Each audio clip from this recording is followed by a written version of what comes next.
claiming it as her principal residence.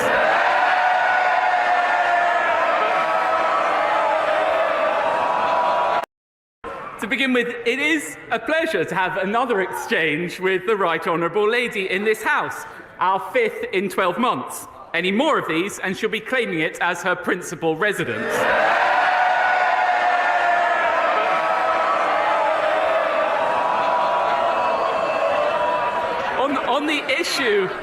On the issue of no-fault evictions, it may have escaped the Right Honourable Lady's attention, but we will be voting on exactly that matter later today. The Conservative government taking action. To begin with, it is a pleasure. That's the highest. Inflation is about to hit 6%. That's the highest rate since the early 90s, when the Conservatives have been in power for over a decade, marred in their sleaze with a divided party, a Prime Minister losing the support of his backbenchers and governing shambolically. Millions of British workers now face a further pay cut, and his Chancellor is handing them a tax hike. What will the Prime Minister do to get a grip of this?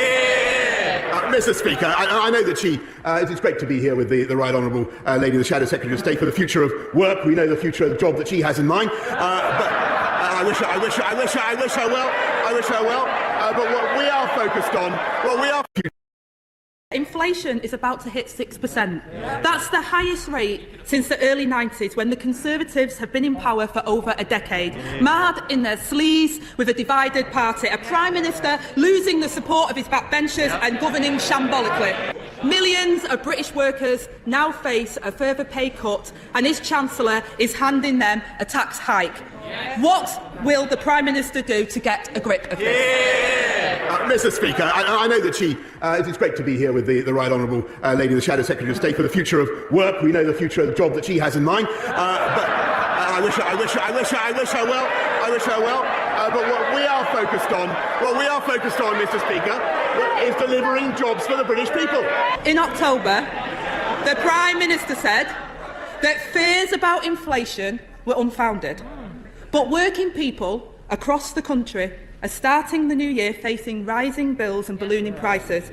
So how did he get it so wrong? Well, Mr. Speaker, what the government has been, of course, I said no such thing, because inflation is always something that we have to be careful. Well, nobody wants to mislead the House, and I'm sure the Prime Minister wouldn't want to do that either. Earlier I quoted the Prime Minister when he said that fears about inflation were unfounded. He said he didn't say that, and yet the Sky journalist Beth Rigby has now put up this clip on social media. So I'm just wondering whether the Prime Minister would like to correct the record. If the Prime Minister wants to come back, he can do. If he doesn't, what I would say is, it's still a point of order. Stay there, stay, Prime Minister. Prime Minister, sit. When you're ready, sorry, Prime Minister, just to say I'm not going to extend the debate. It is a point of clarification, and that's been achieved. Councillors' right to vote. We are very concerned about the national scheme of delegation, which will remove councillors' right to vote on individual planning applications. And if the Secretary of State does not believe that's the case, I suggest she reads clause 46 of her own legislation. And of course, it's also a fact that 14 Cabinet Ministers, including the Deputy Prime Minister, the Home Secretary and the Health Secretary, all campaigned to block housing developments in their own constituencies. What hypocrisy! Secretary of State. Well, Madam Deputy Speaker, I think he's just an example of what the mess the previous government left us in. House building was going backwards. The figures they promised were nowhere near. That's why within the first 7 months, in fact within the first few months of us getting into power, Madam Deputy Speaker, we changed the National Planning Policy Framework. We've been consulting, we've been working with industry, we've had a new Homes Accelerator, 1,000 more put into the system, more affordable homes programme, £2 billion announced today. Coming to your area.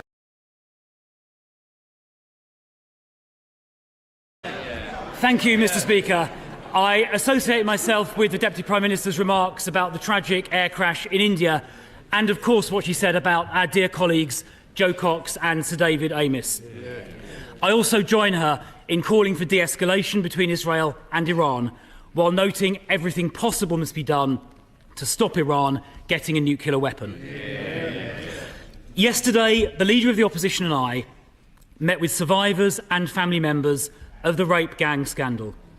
Fiona, Teresa, Lucia and Marlon. They told us how authorities deliberately covered up the systematic rape of young girls and some boys by gangs of predominantly Pakistani heritage men. They covered it up because they cared more about so-called community relations than about protecting vulnerable girls. That is disgusting. The survivors told us they will only have confidence in an inquiry if it is independently led, has full statutory powers, covers all 50 towns affected, including Bradford, if those who covered this up are prosecuted, if foreign perpetrators are all deported, if survivors are closely involved, and if it is set up before the summer recess. Can the Deputy Prime Minister give the survivors and their families those assurances? Deputy Prime Minister. Well, Mr Speaker, first of all, can I thank him for his tone and putting the survivors and victims at the heart of his question here today. I think it's absolutely right that we all look at what's happened over the last couple of decades, the countless reports that we've had, and we look to implement that. He's absolutely right to also talk about the confidence people must have in that independent inquiry. And the member, my friend, the Shadow Home Secretary, spoke about that earlier this week in regards to Baroness Casey's report. So we will take that forward at speed, Mr Speaker. It will be independent, it will have statutory powers, and we will implement the J report, which was he will have known about as the Shadow Minister in charge, the Minister in charge at the time, and we'll get on with taking the action. I hope members of his party will take his tone in making sure the whole House put the victims first and we all work together to get to the bottom of it. Well, invented, reinvented. Well, I thank the Deputy Prime Minister for her answer. It is vital that scandals like this are never again covered up because of the racial background of perpetrators. And Baroness Casey's report said people who downplay the ethnic dimension are letting victims down, to use her words. So I do have to raise the language the Prime Minister used in January when he, I'm afraid to say, smeared campaigners as jumping on, quotes, a far-right bandwagon simply for calling for the very inquiry he has now been forced to set up. Standing up for rape victims is not far-right. So will the Deputy Prime Minister apologise for what the Prime Minister said? Deputy Prime Minister. Well, I say, Mr Speaker, that the Prime Minister did not just raise issues but acted on them. He brought the first prosecutions against grooming gangs, called for action to address ethnicity issues in 2012. And the honourable member will know that the data that the previous government collected was inaccurate and not complete. And Casey recognised this, and it's one of the recommendations that we will be taking forward. The Prime Minister made those comments specifically about Tory ministers who sat for years in the government and did absolutely nothing about this scandal. Smearing campaigners standing up for rape victims as far right is completely unacceptable, and the Prime Minister should never have said that. And I commend his predecessor, the member for Richmond, for the grooming gangs task force he set up, which led to 550 arrests in its first year. Now, Baroness Casey's report also said that a significant number of rape gang perpetrators were non-UK nationals or were asylum seekers, many of whom entered the country illegally. And we know, of course, that most illegal immigrants crossing the Channel are young men, contrary to what the Chief Secretary said last week. So does the Deputy Prime Minister now accept that the small boats crisis is a crisis of public safety as well as a border crisis? Deputy Prime Minister. Well, Mr Speaker, this is a very serious issue and more needs to be done. And let me update the House. Working with our allies, we've carried out a series of major arrests to tackle smuggling gangs behind this vile trade. In the past month, a ringleader that smuggled almost 4,000 migrants has been jailed for 25 years. We could go further thanks to the law enforcement agreements we struck with Germany, Italy, Serbia and the Balkan states. In stark contrast to the honourable gentleman, he was the man at the heart of the Home Office when immigration soared, we lost control of our borders and spent £700 million of taxpayers' money on persuading just 4 volunteers to be removed from Rwanda. I take no lectures. If she wants to find out who's lost control of our borders, I suggest she looks to her immediate right. Because ever since the Home Secretary scrapped the Rwanda deterrent before it even started, illegal immigration across the Channel has gone up by over 30%.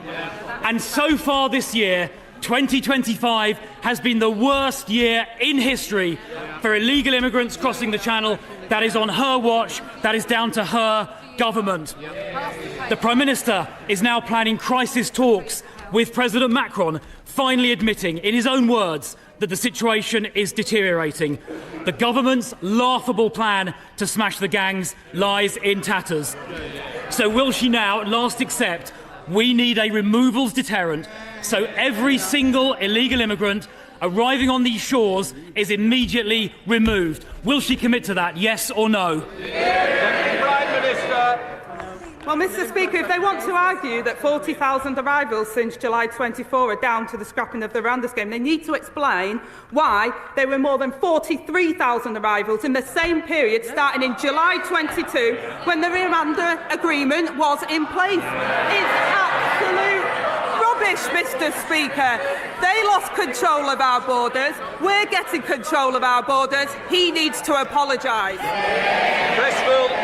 I don't see how she has the brass neck to claim she's got it under control. The same period starting in July 22 when the Rwanda agreement was in place. It's absolute rubbish, Mr. Speaker. They lost control of our borders. We're getting control of our borders. He needs to apologise.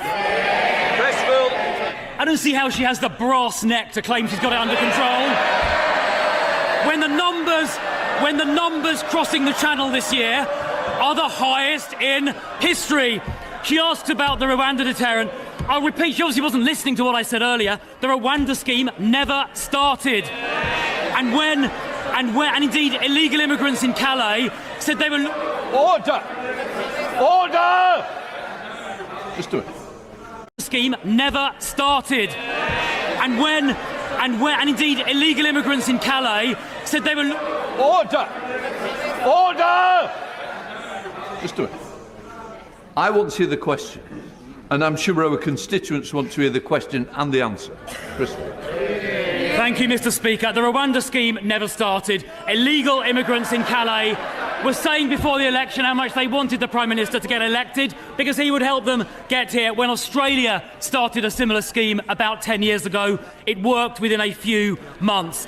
Now, Mr. Speaker, as a consequence of the government losing control, they are now accommodating growing numbers of illegal immigrants, many of whom cross the Channel, in asylum, hotels and flats. The Home Office's suppliers are now actively offering above-market deals to landlords to get hold of their properties to be used for illegal immigrants. In the meantime, hard-pressed young people here are unable to rent or buy. So why is this government prioritising housing for illegal immigrants above housing for our young people? So again, Mr. Speaker, I gently say to the right honourable member opposite that under their watch, immigration increased fourfold until it reached almost 1 million in a single year. They also created the backlog, 400 hotels, which we've reduced to just over 200 hotels in the first 12 months of us being in government, Mr. Speaker. £1 million a day spiffed up the wall because they were so incompetent. We're building the homes that they failed to deliver over 14 years of consecutive failure by their government. They should apologise while we get on with the job of rebuilding Britain. Goodness me, she's got a cheek. Housing starts in Q4 last year went down her mission to rebuild Britain is not going very well. She talks about asylum hotels. She obviously hasn't looked at the most recent numbers. The number of people in asylum hotels was higher in March this year than it was at the time of the last election. And she gave no answer about the priority being given to illegal immigrants over people living here already. Now, Mr. Speaker, a Zimbabwean paedophile due for deportation was recently allowed to stay in the UK because a court found he might face, quote, some hostility back in Zimbabwe, apparently breaching his Article 3 rights. What about the rights of children here to be protected from this dangerous paedophile? Who's looking out for their rights? Not the government. There are thousands of cases like this involving foreign criminals. So there is a solution. We need to scrap the Human Rights Act for immigration matters so this sovereign parliament decides on the law our courts apply. But her party voted against that. So I have a simple question. Why did the government side with foreign criminals and not the British public? Deputy Prime Minister. Well, again, Mr. Speaker, they had 14 years of failure on these issues. We've also included 4,500 foreign national offenders that have been deported since we came into office, Mr. Speaker, more than they did in the same period. I take no lectures from the Johnny-come-lately who couldn't do anything when he was in office. We came into office, Mr. Speaker, more than they did in the same period. I take no lectures from the Johnny-come-lately who couldn't do anything when he was in office. Thinks this is a good crisis which the Labour Party should exploit. And I know she speaks for a lot of her frontbench colleagues when she says that. You just need to see it in the support, U-turn, oppose approach that's characterised their hindsight-heavy behaviour. But, excuse me, did the Honourable Lady just call me scum? Order! Order! Order! Order! I know the Honourable Member for Stretford Nerveston thinks this is a good crisis which the Labour Party should exploit. And I know she speaks for a lot of her frontbench colleagues when she says that. You just need to see it in the support, U-turn, oppose approach that's characterised their hindsight-heavy behaviour. But, excuse me, did the Honourable Lady just call me scum? Order! Order! Order! Order! I know the Honourable Member for Stretford Nerveston thinks this is a good crisis which the Labour Party should exploit. And I know she speaks for a lot of her frontbench colleagues when she says that. You just need to see it in the support, U-turn, oppose approach that's characterised their hindsight-heavy behaviour. But, excuse me, did the Honourable Lady just call me scum? Order! Order! Order! Order! From the front bench, we will not have remarks like that. Not under any circumstances, no matter how heartfelt it might be. Not at all. Point of order. Thank you, Madam Deputy Speaker. I think one of the things I'd ask your guidance on is the honourable members saying things about the front bench which is inaccurate in their speech, and I'd ask them to withdraw it. I think one of the things I'd ask your guidance on is the honourable members saying things about the front bench which is inaccurate in their speech, and I'd ask them to withdraw it. From the front bench, we will not have remarks like that. Not under any circumstances, no matter how heartfelt it might be. Not at all. Point of order. Thank you, Madam Deputy Speaker. I think one of the things I'd ask your guidance on is the honourable members saying things about the front bench which is inaccurate in their speech, and I'd ask them to withdraw it. It's not for the Chair to decide what is accurate or inaccurate. I cannot make such a judgment, but of course I will ask the Honourable Gentleman to be reasonable in what he says and to be careful of his remarks. And I'm sure that if the Honourable Gentleman feels that he has said anything that is offensive to the Honourable Lady, then he will undoubtedly withdraw and apologise immediately. Mr Chris Clarkson. Thank you, Madam Deputy Speaker, and thank you for your guidance. I should clarify, I asked the Honourable Lady if she called me that. That's what I heard. Yes. Mr Chris Clarkson. Thank you, Madam Deputy Speaker, and thank you for your guidance. I should clarify, I asked the Honourable Lady if she called me that. That's what I heard. Yes. Deal that Norway has ever placed. Mr Speaker, that's a £10 billion investment securing 15 years of shipbuilding in Scotland and across the rest of the United Kingdom. Mr Speaker, one day later on Monday, we launched 30 hours of free childcare for working families. Not only does this save working parents £7,500 per year, it will transform the life chances of our children, because every child will start reception with an equal opportunity to achieve their potential. That is a Labour government in action, delivering for working people. Mr Speaker, this morning I had meetings with ministerial colleagues and others. In addition to my duties in this House, I shall have further such meetings later today.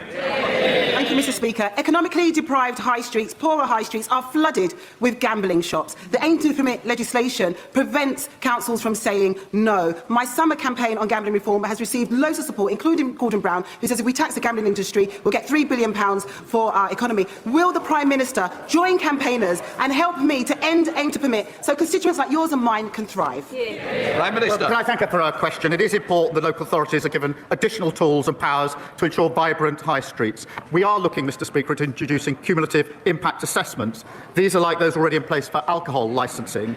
We will give councils stronger powers over the location and numbers of gambling outlets to help create safe, thriving high streets. Leader of the Opposition. And of course, Mr. Speaker, £120 billion of investment in the first year of a Labour government. That is a record. It's a terrible record, Mr. Speaker. I stand by every single thing that I have said. He cannot say why borrowing is higher under him. I will tell him why it is higher. It is because the Chancellor changed the fiscal rules so she could borrow record amounts. She maxed out the country's credit card, and that has pushed up borrowing costs. These are their bad choices, Mr. Speaker. Mr. Speaker, former members of the Monetary Policy Committee are warning, and I quote, that we are heading for an economic crash. Why does he think that he is right and they are wrong? Prime Minister. Mr. Speaker, she can't resist. She comes straight back to talk the country down at every opportunity. She doesn't welcome the highest growth in the G7. She could have got up and welcomed that, Mr. Speaker, but no. What about the 380,000 jobs we've created? She could welcome that, but no. What about the 3 trade deals we've got? Not only does she not welcome them, she opposes them. And of course, she hasn't welcomed the Norway deal, the biggest deal for shipbuilding in a very, very long time. She should stop talking down the country and get behind the renewal this government is delivering. Mr. Speaker, he is dragging down the country. He is dragging it down. How can he stand there and say that he is creating jobs? Unemployment has gone up every single month under this Labour government. And if he doesn't know why borrowing costs are going up, another reason is that the markets can see that he is too weak to control spending. Now, we're reading that he wants to have another go at welfare costing. What makes him think that they will vote for it this time? Prime Minister. Mr. Speaker, we picked. I think I saw that the Leader of the Opposition said, I think at the weekend to the Sunday Times, that I think she said this: I've inherited a gigantic mess and I'm cleaning it up. She said it's very difficult, it's going to take a while. I know exactly how she feels.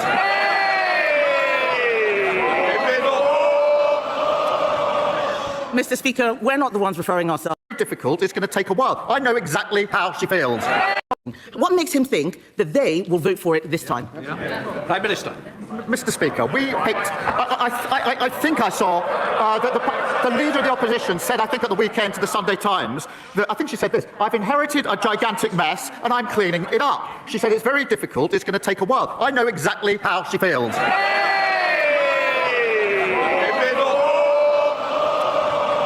Mr. Speaker, we're not the ones referring ourselves to ethics advisors. The fact is, he is floundering. Mr. Speaker, he is floundering. Perhaps he should have a read of the covers of the... Shh. No. Mr. Speaker, perhaps he should have a read of the covers...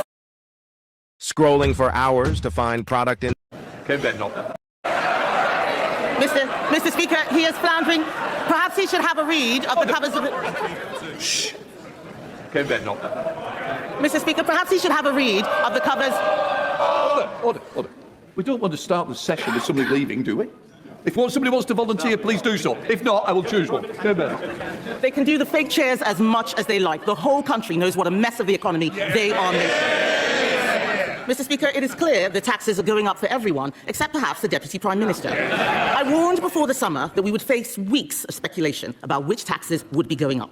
The former head of the IFS says this sort of uncertainty is actively damaging to the economy. And now we find that we have to wait until the 26th of November for a budget. Does he really think the country or the markets can wait that long? Prime Minister. Mr. Speaker said they're not referring themselves to the ethics advisor. That's amongst the reasons they got booted out of office last year. And she complains that we're going through the due process for a budget and going through the necessary steps. We tried a budget under their watch without going through those steps. What happened? They blew up the economy. We'll take no lessons from them. This is desperate stuff from the Prime Minister, Mr. Speaker.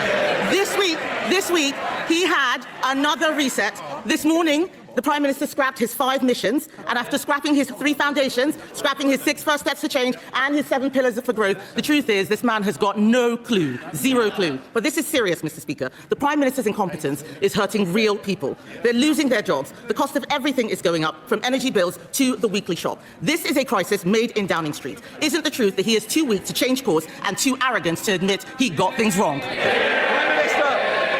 I don't know what social media sites she's been on this morning, Mr. Speaker, but I think the chair of the Tory party said that we were the firefighters, this government. Well, in a sense we are, because we're putting out the fires that they created. They were the arsonists, the biggest fall in living standards on record and blowing up the finances. We spent the first year putting out their fires, quite right too. But now, Mr. Speaker, we're delivering on the cost of living. Funded childcare, £7,500 for working families. Free breakfast clubs, opening new schools-based nurseries. That's what we're fighting for, the best start for every child in this country. Deputy Prime Minister, you've been accused of dodging a £40,000 tax bill on your new home on the South Coast. You said it was your main home, while also claiming your constituency home in Ashton was your main home for other purposes. Do you just want to clear this up? What's going on? Yeah, first of all, Beth, it's been quite a distressing time for my family. I have a court order that was in place around confidentiality regarding my son, my family and my divorce proceedings that happened in 2023, and therefore wasn't able to give a full account of the circumstances of our complex living arrangements. That order was lifted last night. I applied to have the order lifted so that I could give people the information. In 2020, my son had an award, and a trust was set up by the court to deal with his finances as part of that award with a legal trustee. And in 2023, when me and my husband divorced, the decision was, because that home was adapted to support my son who has lifelong disabilities as a result of that.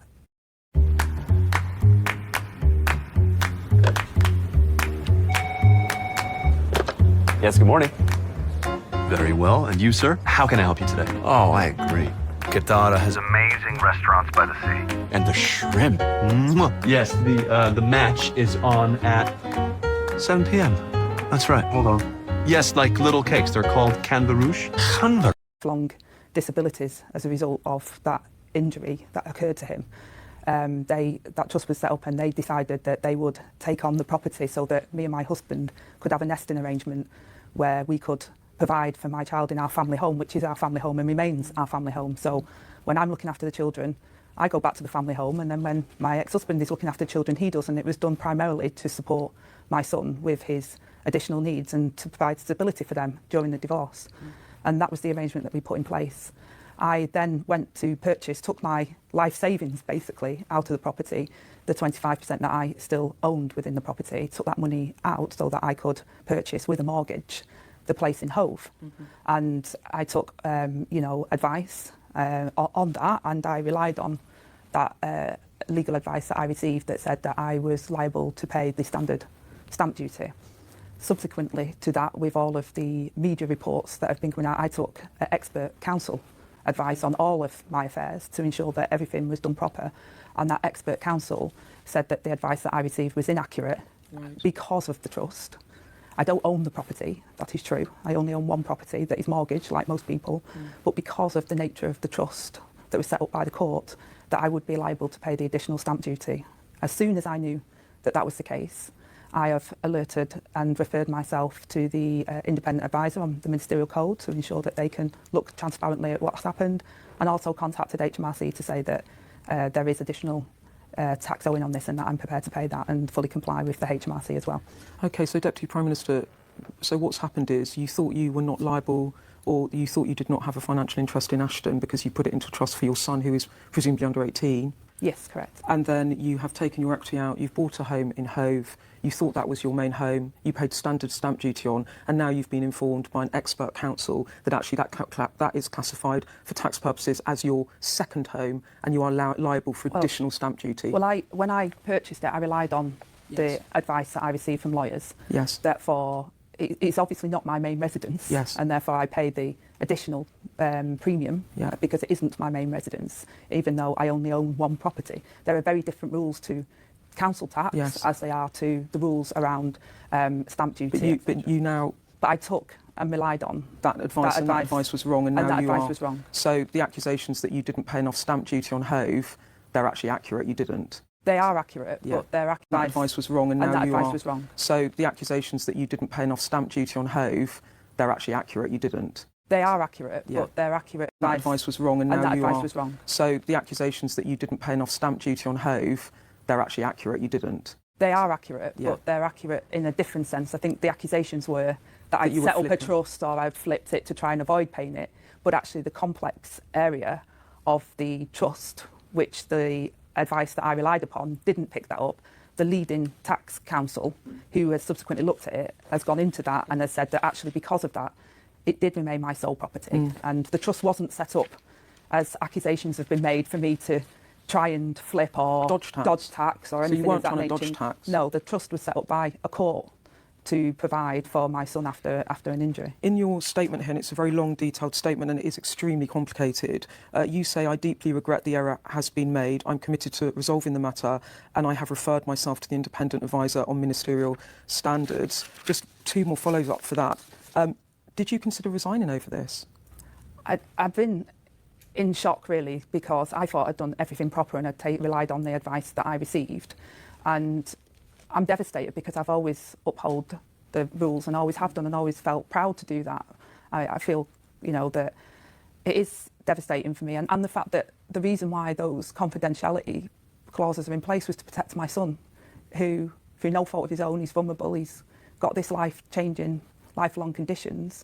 And I don't want him or anything to do with his day-to-day life to be subjected to that level of scrutiny, because it's his and my ex-husband it's not fair on them. Often my family are dragged in because of what my role is and what I do, but I try to uphold the highest standards, and that's why I've referred myself, so that the independent advisor can look at everything. He can look at all of the details of what's gone on, and then he can clearly see the pattern of what's happened, and hopefully we'll be able to see that I've acted with the highest of integrity, and a mistake has been made based upon the advice that I relied on from lawyers, and I'm rectifying that as quickly as possible. But I think the accusations in the press was that I appointed a trust and set up a trust and appointed a firm that specialises in wealth. This was not the case. This trust was not something that I set up. It's not my money. It's not money that I put into the trust. This is to safeguard my son's needs for the future after a very devastating, injury and situation that came about for him. And even just saying that now, I feel that I'm giving away information about my son. That is his information. It's not for me to broadcast the challenges that my 7 needs. This was not the case. This trust was not something that I set up. It's not my money. It's not money that I put into the trust. This is to safeguard my son's needs for the future after a very devastating, injury and situation that came about for him. And even just saying that now, I feel that I'm giving away information about my son. That is his information. It's not for me to broadcast the challenges that my 17-year-old child has as he's navigating into adulthood, and I'm incredibly proud of him and the way that he's able to get on in life, and I feel a sense of responsibility that I'm subjecting him now to me having to explain this. But all I've tried to do is act as a parent to protect my son and to provide for him and for his needs. I mean, I've known you for a long time, and I know how robust you are as a politician. You're in the press all the time. I can see you're very, very upset about having to make this statement. It's because it's my children, and I try and protect my children before anything else. I'm a mum, and my son's been through so much, and I'm so proud of how he's come through all of those challenges, and he's come through a lot. And he's an incredible human being, and he's incredibly inspirational, the way he goes about day to day and what he's able to do and how he overcomes those challenges. But that's his story, and me having to explain that and say that, I feel like it's not okay for me to subject. I feel like I should protect my children from that, not do that, and that's what I find really challenging. I think it's absolutely right that I am transparent and I uphold the highest standards in public office, and I absolutely believe that is the case, and that I've always intended to do that. Millions of people across the UK have personal information, and I absolutely believe that is the case, and that I've always intended to do that. But sharing personal information about my child, I think, is a real challenge for me. But the accusations that were levelled at me, and I wasn't able to say, and even though I did explain that there is a court order, this is not accurate. I have not set up a trust. I have not tried to dodge any tax. I have relied on advice. I have done everything that I felt was proper.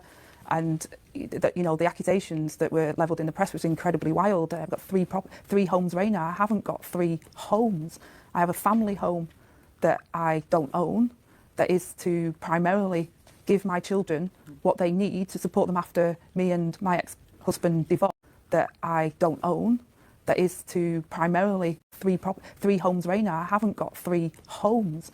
I have a family home that I don't own, that is to primarily give my children what they need to support them after me and my ex-husband divorced. It was a decision that me and my ex-husband made together to support our children. And anyone who's gone through divorce will know that the number one priority of any parents in those circumstances is to provide for their children. And when you add a child who's got a lifelong disability and the challenges that he faced, then I hope people can understand that that's what we primarily try to do.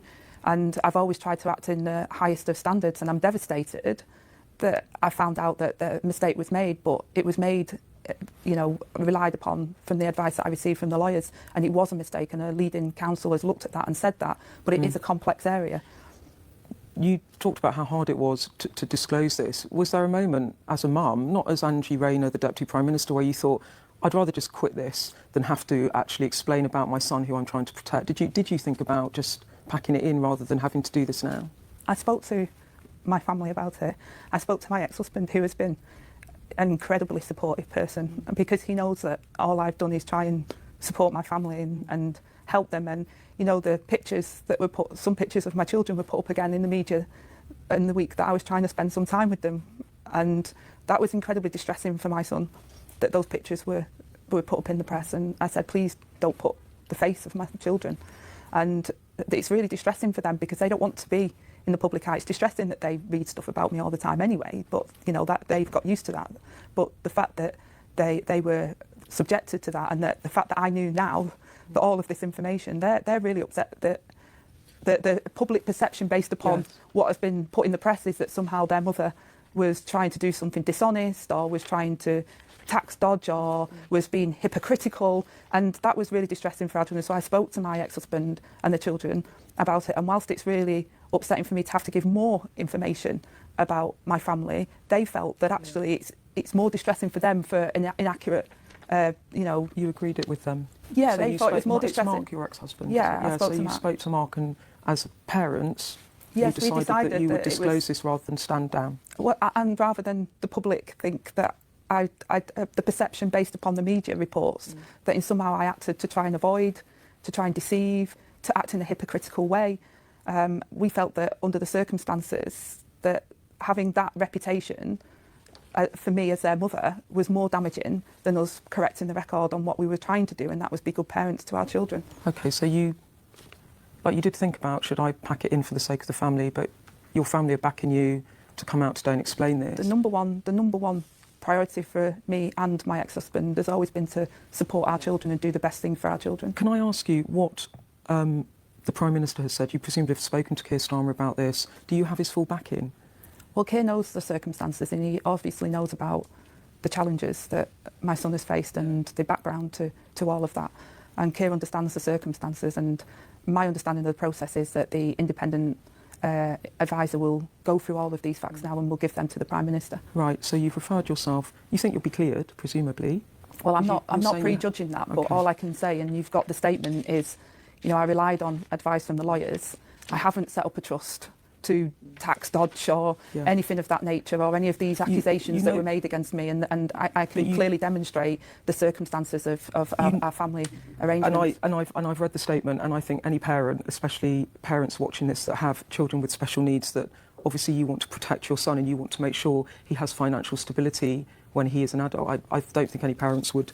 I think there'll be a lot of sympathy I think the for thing that. was, Beth, was that the High Court appointed a trust because my son has life-changing injuries, and the award that he received with a professional trustee, which is quite common in those circumstances, was primarily to meet the needs because of that injury. And because of the circumstances of me and my ex-husband divorcing, we have to separate our assets. Yes. That's natural in a divorce.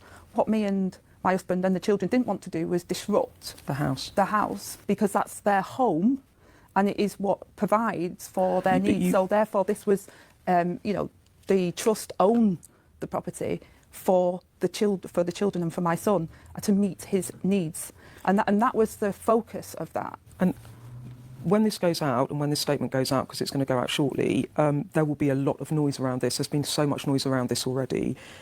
You have faced accusations, you know this, of hypocrisy, because in the past you have called for Tory governments to build up resources to tackle tax avoidance.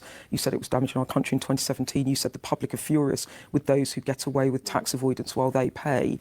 Some people, some people will say that's you, isn't it now? Well, I never ever tried to avoid paying. You know, it was very clear that my home is Ashton. I was very clear that Hove is a second home for tax purposes, and I've paid the premium for that. I am very clear that where tax is due, people should pay it, and I relied upon the information that I received from the lawyers at the time, which a leading tax counsel has looked at and said was inaccurate. So there was no dodging of tax. I didn't set up a trust to dodge tax. I didn't try and avoid paying. I relied upon advice. I took advice, and as soon as that leading counsel said that that advice that I received was inaccurate, I have taken all immediate steps to do the right thing, and that is the right thing to do. You should pay. So just to be clear, I need to wrap it now because you've got to go to Prime Minister's questions, but just to be clear, you've referred yourself to the Standards Commissioner, you've contacted the Tax Revenue and said you could be liable for more tax. Presumably you deeply regret this because of potentially the fallout for you. Do you think your position, Angela Raynor, even though you've explained it, do you think it's sustainable? Do you think you can carry on as particularly Housing Minister?